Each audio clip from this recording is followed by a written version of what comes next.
انہوں سفر نامے لکھے، وہ کہاں کہاں گئے، کیا کیا دیکھا. اتنے بڑے عالم کی کتاب آپ پڑھ رہے ہو، پڑھتے پڑھتے ایک صفحے پہ پہنچے اور وہاں یہ لکھا ہو، حضرت نے لکھا ہو، میں نارووال سے گزر رہا تھا، ایک ساتھی نے مجھے دیکھا، پہچانا اور مجھے بوتل پلائی.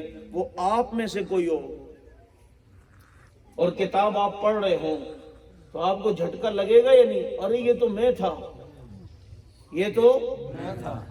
بیوی سو رہی ہوگی نا، اس کو بھی لات مار کے اٹھائے گا، اور تجھے میری قدر نہیں، دیکھ اتنی بڑے حضرت کی کتاب میں میرا ذکر ہے.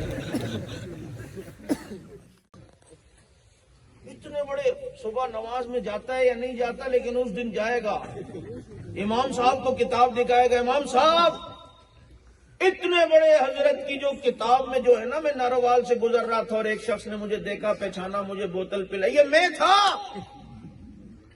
شادی میں بھی جائے گا کتاب تیرے ساتھ ہے کہ خاندان والوں کو دکھاؤں گا، کام پہ بھی جائے گا کتاب تیرے بغل میں ہوگی، اپنے دوستوں کو دکھاؤں گا کہ یہ دیکھو اتنے بڑے حضرت نے جو اپنی کتاب میں ذکر کیا ہے، یہ میں تھا.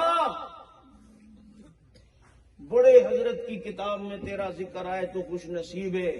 اور وَسَيُجَنَّبُهَا الْأَتْقَى الَّذِي يُؤْتِي مَالَهُ يَتَزَكَّى وَمَا لِأَحَدٍ عِندَهُ مِن نِّعْمَةٍ تُجْزَى إِلَّا ابْتِغَاءَ وَجْهِ رَبِّهِ الْأَعْلَى وَلَسَوْفَ يَرْضَى.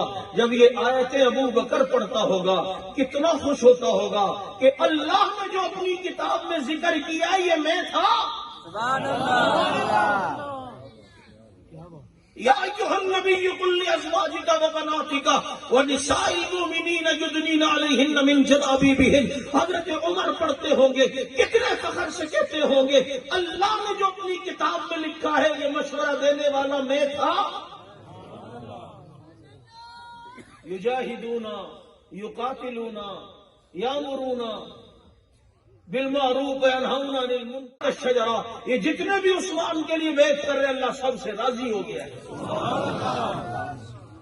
میں کہا صحابی کے لیے جان دینے کے ارادے پر اللہ راضی ہو رہا ہے، ایک صحابی کے لیے. اور جو 1,44,000 صحابہ کے لیے جان دینے کا ارادہ کرے اللہ اس سے راضی نہیں ہوگا. اللہ راضی ہے جبھی تو ہمارے شہداء کی قبروں سے خوشبو آئی ہے. 8 دن مولانا عبد الغفور ندیم شہید کی قبر سے خوشبو آئی. جہاں ہمارے کراچی مرکز جہاں میں ہوتا ہوں 8 دن حضرت علامہ علی شیر حیدری کی قبر سے خوشبو آئی. آئی یا نہیں آئی؟ ہمارے دیگر کئی شہداء کی قبروں سے خوشبو آئی. یہ خوشبوئیں بتا رہی ہیں کام بھی ٹھیک، کام کرنے والے بھی ٹھیک. جب یہ کام ٹھیک ہے تو پھر اس پہ چلنا چاہیے یا نہیں؟ بولو.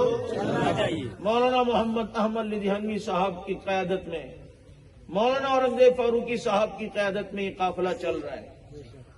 ان بزرگوں کے پرچم کے نیچے انشاءاللہ العزیز جد و جہد کو جاری رکھتے ہوئے ہم اپنی منزل پہ پہنچیں گے. دائیں بائیں نہیں دیکھنا. جس کو امام بنا لیا اسی کو امام بنا کے رکھنا ہے. ایسا نہ ہو کہ تھوڑے دن بعد کو نہیں یار یہ تلاوت میں مزہ نہیں آ رہا، مزے لینے دوسری جگہ جاؤں. چسکے کے لیے کام نہیں کرنا، نظریات کے لیے کام کرنا. ان بزرگوں سے اللہ نے کام لیا اور اللہ تعالیٰ مزید لیں گے. اس لیے آؤ عظمت اصحاب رسول کا پھوریرا لہراؤ اور میدان عمل میں یہ کہتے ہوئے آؤ کہ فنا فی اللہ کی تہ میں بقا کا راز مضمر ہے. جسے مرنا نہیں آتا اسے جینا نہیں آتا. وما علینا.